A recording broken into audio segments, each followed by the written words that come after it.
Fala, consciência! Tudo bem com você? Hoje falaremos do caso do Edwin, um caso muito intrigante de EQM. Esse fenômeno onde a pessoa tem um acidente, fica entre a vida e a morte e consegue ir até outras dimensões fora do próprio corpo e entender um pouco da vida após a morte. E no caso de hoje acontecem coisas interessantíssimas. Inclusive, além dele ver um senhor já com certa idade lendo um livro grosso, ele começa a ver também que todo mundo estava olhando para uma luz. Mas o que aconteceu nessa luz? Isso você vai ver aqui comigo. Então, se você se interessa por casos como esse, que falam de quase morte, fenômenos transcendentes, vida após a morte, se inscreva no canal porque aqui tem muito conteúdo relevante. E se você olhar nos vídeos aqui, muito conteúdo vai agregar bastante para você. Então, o caso de hoje é do Edwin, ou Edwin, como alguns chamam, aconteceu em 1969, lá em Malta, e a causa foi um choque elétrico. Então a gente vai ver que coisas e a lucidez que ele teve, o que aconteceu realmente foi muito interessante, está muito lúcido durante todo o processo. Então o Edwin começa o seu relato da seguinte maneira: Era 23 de dezembro de 1969. Eu tinha cerca de 12 anos. Lembro-me de ouvir minha mãe dizer a meu pai que ele tinha que mandar cortar o cabelo, apesar de naquela época estar na moda deixar o cabelo comprido. Minha mãe desconfiava muito dessa nova moda, pois não gostava de cabelos compridos em homens. Meu pai disse a ela: ok. Ele ia me levar para cortar o meu cabelo. Então ela iria parar de reclamar de uma vez por todas sobre isso. Ela sabia que eu não queria cortar o cabelo, então ela usou meu pai para me forçar a fazer isso, já que ele era um pai muito rigoroso. No dia seguinte, a 23 de dezembro, meu pai me levou para o então corte de cabelo. Fomos à cidade, a um barbeiro. Meu pai estava ocupado conversando com alguns amigos dele. Eu fui o primeiro que estava na cadeira para cortar. Quando eu vi meu pai ocupado conversando com seus amigos, disse ao barbeiro para não cortar meu cabelo muito curto, apenas colocar algumas coisas nele para que ficasse diferente. Alguns minutos depois, eu estava pronto e voltamos para casa. Quando chegamos em casa, minha irmã começou a me provocar de novo porque eu tinha que cortar o cabelo. Mas eu disse a ela que não estava cortado, só tinha um gel nele. Ela correu para minha mãe para dizer a ela que eu ainda tinha meu cabelo comprido. Quando ela veio e deu uma olhada no meu visual, minha mãe começou a atacar meu pai novamente. Papai tinha que fazer alguma coisa para salvar sua pele da mãe. Então ele me disse para ir para o meu quarto como punição e que eu teria que ficar lá até o dia seguinte, até que ele me levasse novamente ao barbeiro. Lembro-me que queria pôr as mãos na minha irmã. Ela entrou no meu quarto para começar a me provocar mais uma vez. E no meu quarto havia uma árvore de Natal. E eu estava em frente a ela, olhando as luzes acendendo e apagando. Assim que vi minha irmã no meu quarto, desparafusei uma das luzes e joguei na direção dela. Típico de vários irmãos aí ao redor do planeta, não é mesmo? Eu estava tão deprimido naquela noite que senti vontade de chorar. Me lembro de que a próxima coisa que fiz foi colocar o dedo no suporte onde eu havia desparafusado a lâmpada. E me lembro da sensação de um choque elétrico. Nisso, fui jogado fora com o mesmo poder. Então ouvi minha irmã gritando. Eu estava perto dela, tentando falar com ela e dizer que estava tudo bem. Só que ela não estava me ouvindo. Então, Tentei colocar minha mão em seu ombro, mas ela não conseguia sentir minha mão sobre ela. Então olhei para baixo e vi meu corpo no chão. Eu não conseguia entender o que estava acontecendo. Nisso, fui puxado por um vácuo para um túnel escuro e estava viajando mais rápido do que qualquer coisa que eu conhecia. Havia como fotos da minha vida vindo uma após a outra nesse túnel. Então eu vi uma luz brilhante, mais brilhante que o sol, mas não estava machucando meus olhos. Passei por essa luz e me encontrei em um lugar que parecia um quarto sem paredes. As paredes, na verdade, eram feitas como se fosse da própria atmosfera. É difícil descrever.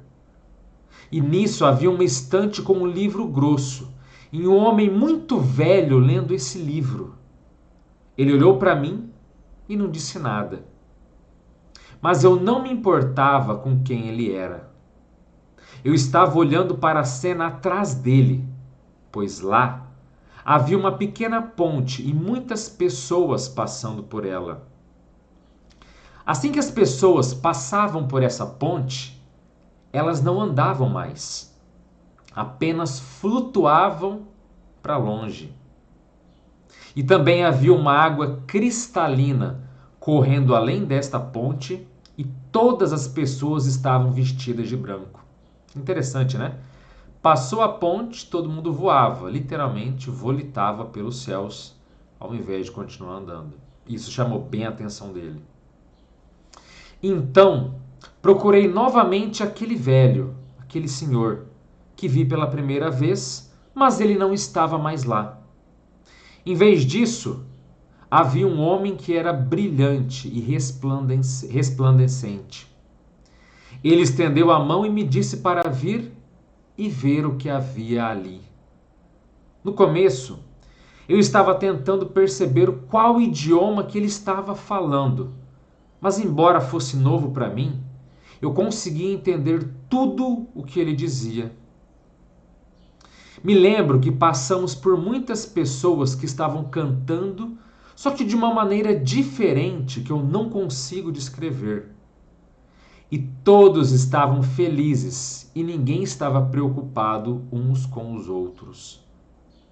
Eles estavam todos olhando para uma grande luz em uma direção. Assim que chegamos à luz brilhante, este homem radiante me disse que o que eu estava prestes a ver eu não me lembraria.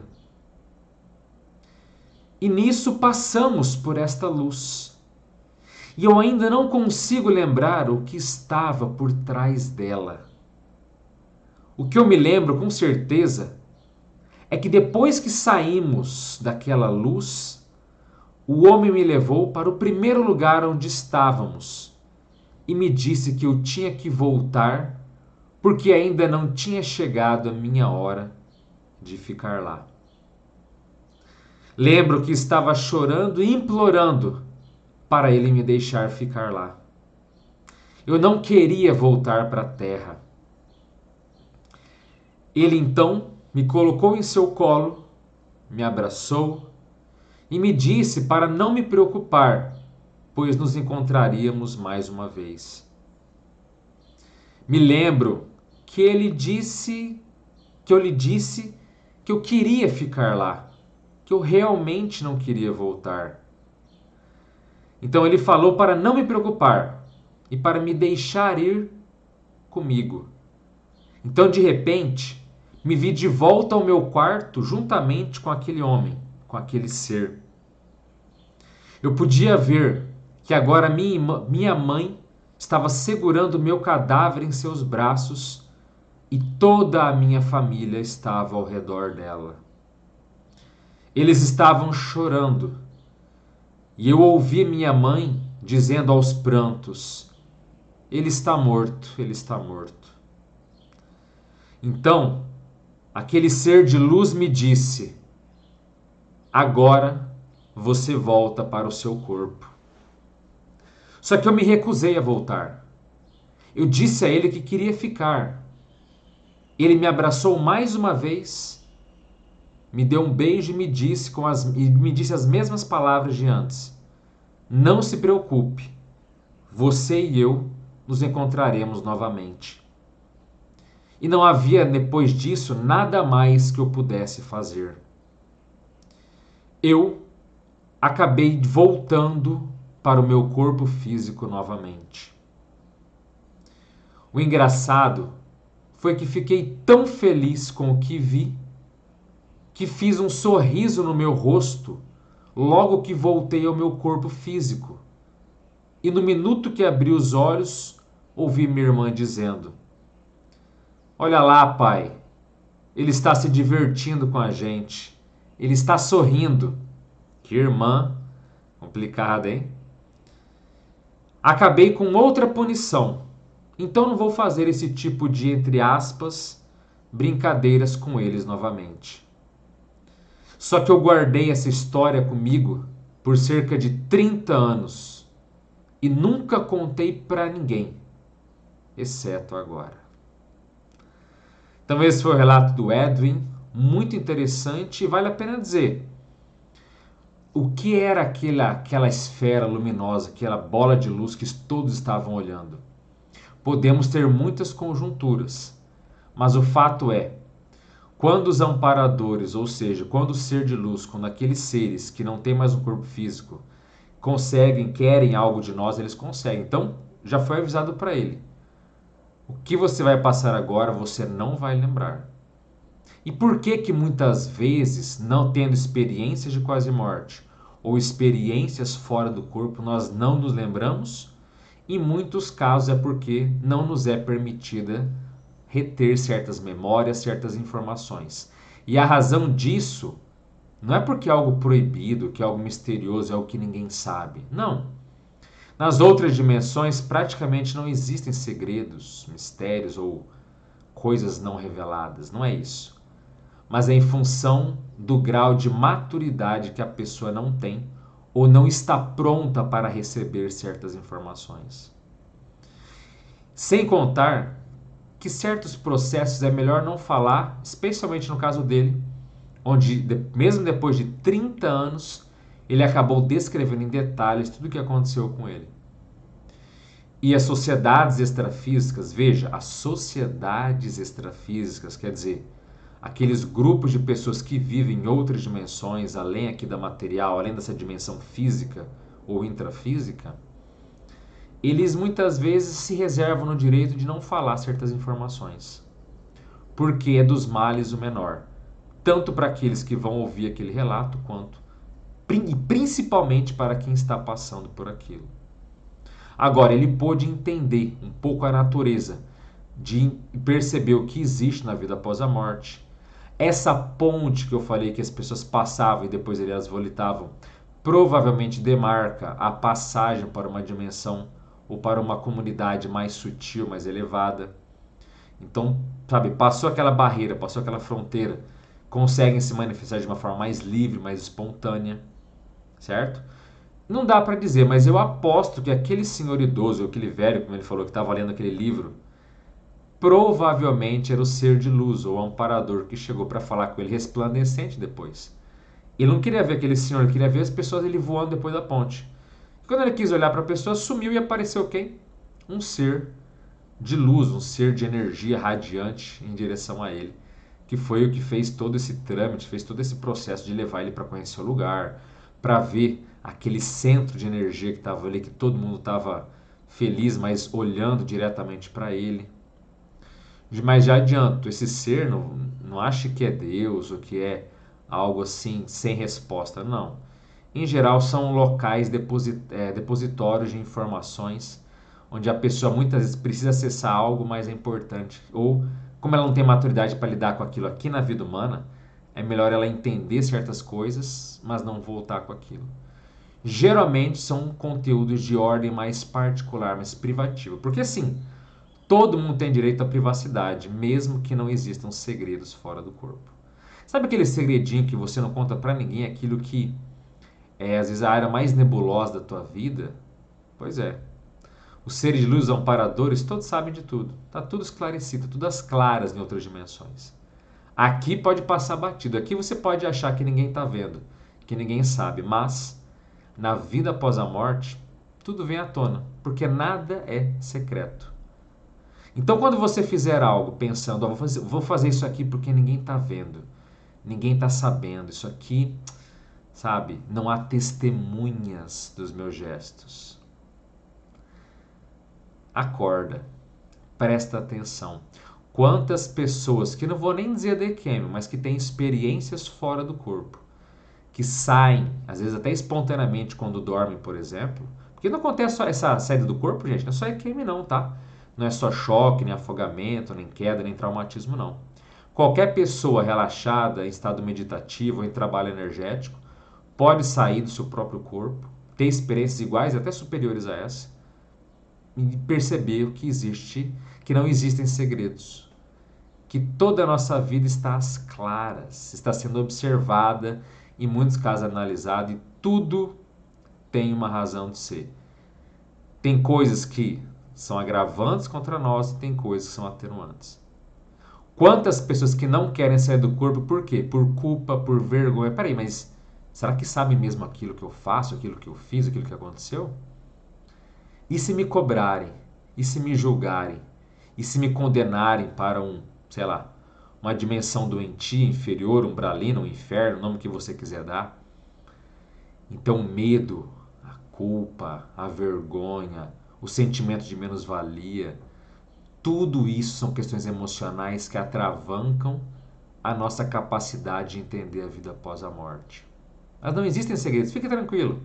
Seja lá o que tenha acontecido, você pode te resgatar, superar, tratar e até mesmo reparar aquilo que aconteceu. Mas o principal é a sua mudança, a sua atitude de transformação íntima. Isso sim é prioritário.